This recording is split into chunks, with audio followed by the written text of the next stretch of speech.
Hello everyone, তোমরা সবাই কেমন আছো?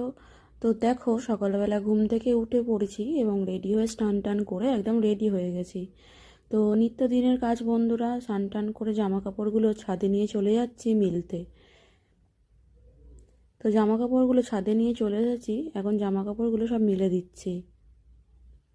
আর আজকে বেশ ভালোই রোদ ছিল, আর কদিন যা ঠান্ডা পড়েছে কি বলবো, তাই একটু উঠতে লেট হয়ে যাচ্ছিল। তো জামা কাপড়গুলো মেলা হয়ে গেছে। আর এখানে দেখো, আমি ফুলকপি কিনে এনেছিলাম, সেগুলো ছোটো ছোটো করে কেটে শুকোতে দিয়েছি, কারণ শুকনো ফুলকপির তরকারি আমার বেশ খেতে হেভি লাগে। তাই ভাবলাম এবার একটু ফুলকপি শুকনো করি। আর এদিকে গাছে একটা জবা ফুল ফুটেছিল, স্নান টান যেহেতু হয়ে গেছে তাই পুজোটা আগে সেরে নিলাম। তো পুজো সারা হয়ে গেছে, এবার চলে গেলাম রান্নাঘরে। ভাত বসিয়ে দিয়েছিলাম, তো ভাতটা প্রায় হয়ে এসেছে। ভাতটা এবার দেখে নিচ্ছি ভাতটা হয়েছে কি না। তো একটা ভাত চিপে নিয়ে দেখছি যে ভাতটা হয়ে গেছে, তাই গ্যাসটা বন্ধ করে দিয়ে ভাতের ফ্যানটা এবার আমি ঝরিয়ে নিচ্ছি। তো এখন আমি ভাতের ফ্যানটা ঝরিয়ে নিচ্ছি।